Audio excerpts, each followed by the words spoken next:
Alguna vez has visto a alguien destruir su propia vida, 5 minutos antes de que todo decidiera?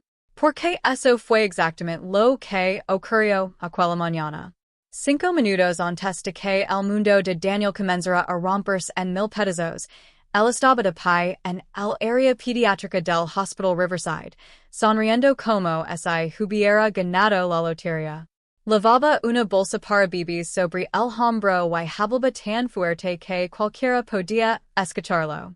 Y yo estaba allí. Los 6 por primera vez después de casi un año. Recuerdo la hora exacta. Eran las 10:17 de la mañana. Lo sé porque mira el reloj que estaba sobre el mostrador de enfermería justo cuando mis ojos se cruzaron con los suyos. Durante un segundo me quedé inmóvil. No porque todavía lo amara. Eso había muerto mucho tiempo atrás. Pero algunas heridas dan cicatrices. Y las cicatrices siempre encuentran una manera de dolor cuando menos lo esperas. Yo caminaba por el pasillo con una tablita llena de historiales médicos.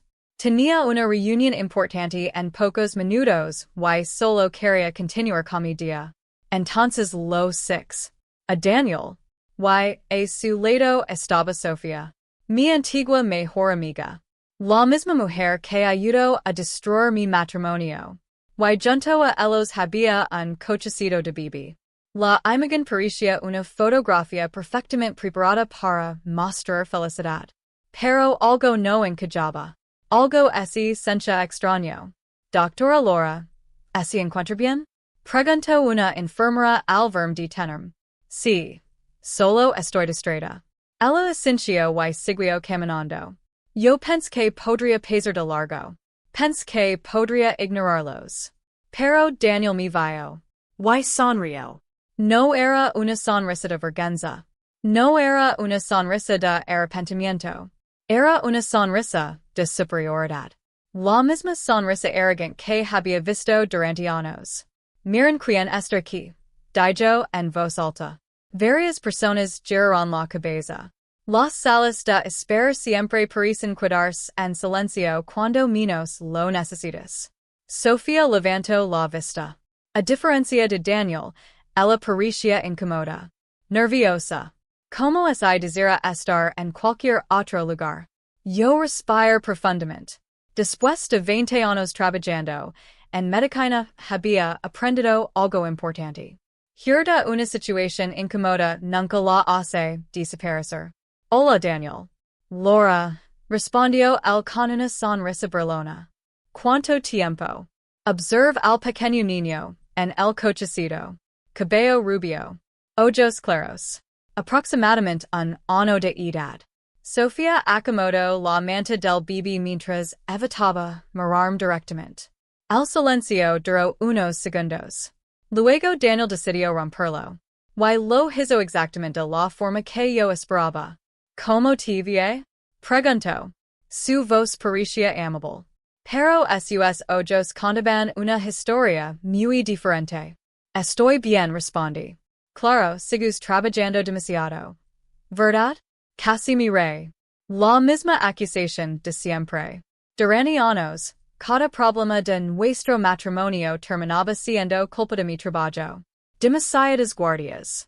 Demasiados pacientes. Demasiadas horas en el hospital.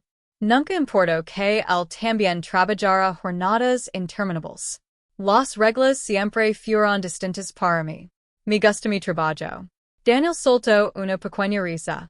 Luego dio un paso hacia adelante. Y en ese momento comprendí que no quería conversar. Quería dar un espectáculo. Y todavía no había dicho la peor parte. Daniel me observó con una sonrisa llena de orgullo. Era la misma expresión que había usado durante años cada vez que quería humillar a alguien. Y aquella mañana no era diferente. ¿Sabes algo, Laura? Dijo mientras señalaba el cochecito. Tomar la decisión de dejar fue la mejor decisión de toda mi vida. Las conversaciones cercanas se apagaron poco a poco. Algunas personas fingían mirar sus teléfonos. Otras observaban directamente. Todos sabían que aquello ya no era una conversación normal. Era unadique. Sofia bajo la cabeza. Daniel, por favor. Pero él no tenía intención de detenerse. Al contrario. Parecía disfrutar cada segundo. Durante años pensé que estaba atrapado, continuó. Pero ahora tengo una verdadera familia. Señaló al pequeño niño. Tengo un hijo maravilloso. Algo que contigo jamás habría sido posible. Las palabras golpearon el aire como una bofetada. Durante 7 años intentamos tener hijos. 7 años de citas médicas. 7 años de análisis. 7 años de esperanza y decepción.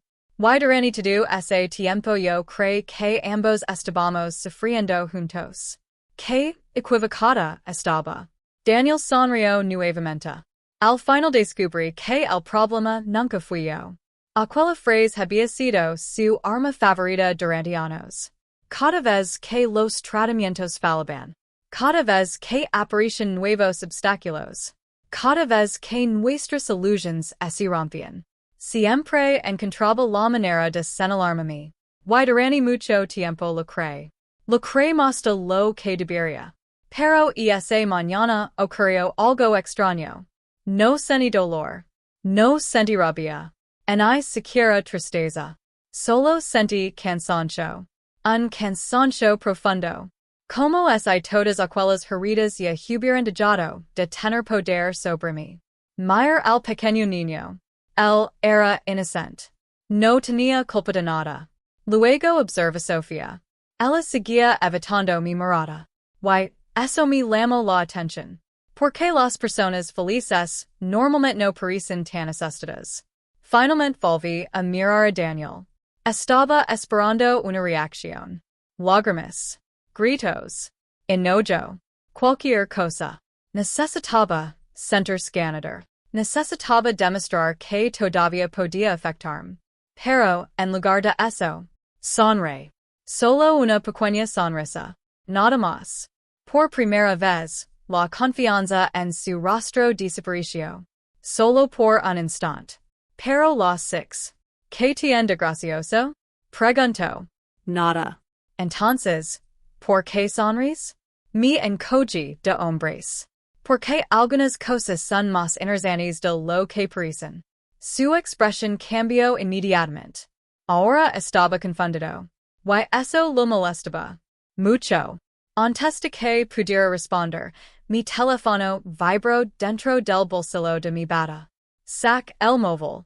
Era un mensaje. Y el nombre del remitente hizo que mi corazón se acelerara. Alejandro Vargas. El abogado que había manejado mi divorcio. No hablamos desde hace meses. Mirar la pantalla. Solo había una frase. Estoy abajo. Necesitamos hablar.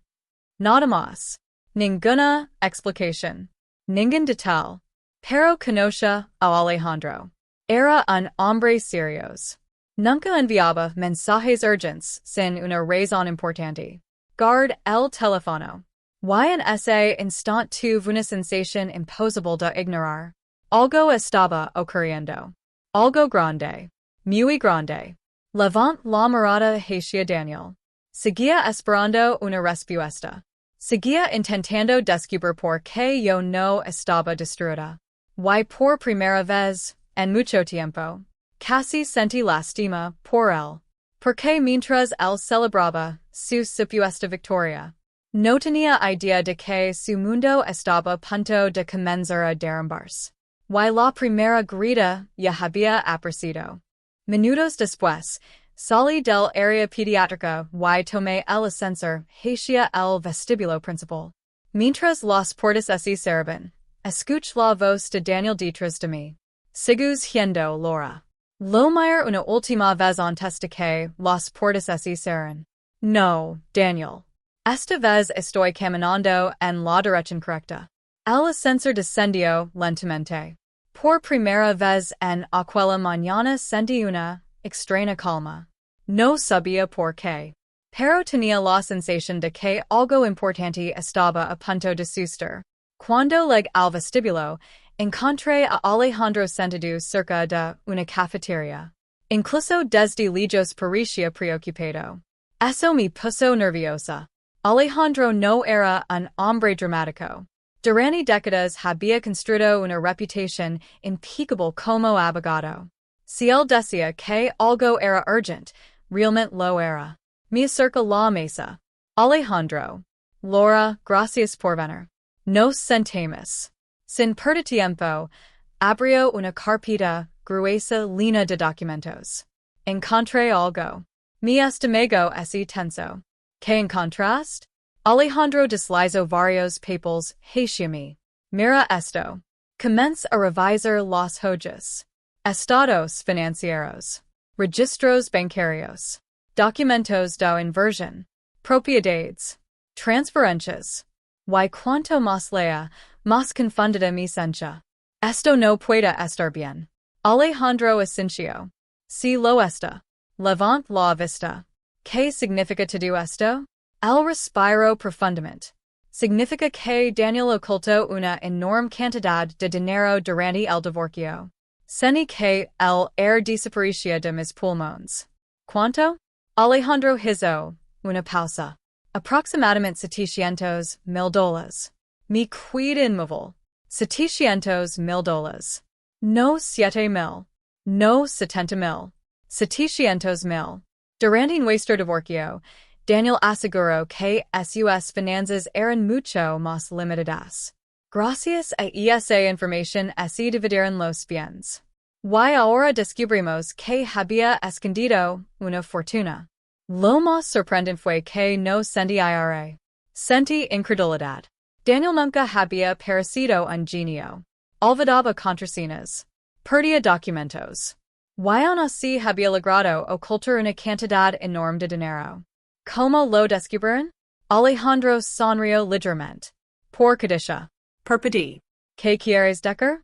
Hace unos meses intentó comprar un edificio comercial. Eso sonaba exactamente como Daniel. Siempre obsesionado con aparentar éxito. Siempre intentando impresionar a los demás. Para obtener el financiamiento tuvo que declarar todos sus activos reales. Y ahí cometió el error. Finalmente entendí. Los mismos documentos que utilizó para parecer rico ante los bancos terminaron revelando la verdad. Después de años de mentiras. El papel habló. Y el papel nunca olvida. Por primera vez aquella mañana sonreí de verdad. No porque disfrutara su queda, sino porque toda la situación era absurda. Después de tantas mentiras. Después de tanto daño. Su propio ego lo había traicionado. Pero Alejandro todavía no había terminado. Su expresión volvió a poner seria. Hay algo más. Inmediatamente sentí un escalofrío. ¿Qué pasa? Él cerró la carpeta lentamente. Luego me miró directamente a los ojos. Necesito preguntar algo. Aseni. Cuando tú y Daniel intentaban tener hijos, ¿él completó todas las pruebas de fertilidad? La pregunta me golpeó como un rayo. Miles de recuerdos regresaron de golpe. Consultas. Especialistas. Resultados. Excusas. Y entonces record algo que había ignorado durante años. Daniel siempre encontraba una razón para evitar ciertos exámenes. Siempre. Trabajo. Viajes. Reunions. Cualquier excusa servía. No. Respondí lentamente. Nunca terminó todas las evaluations. Alejandro guardó silencio unos segundos. Luego dijo unas palabras que hicieron que mi corazón comenzara a latir con fuerza. Laura apareció un informe médico. Y lo que contiene podría cambiar absolutamente todo lo que creía saber sobre tu matrimonio. Durante semanas intenté concentrarme en mi trabajo. Pacientes. Reunions. Informes.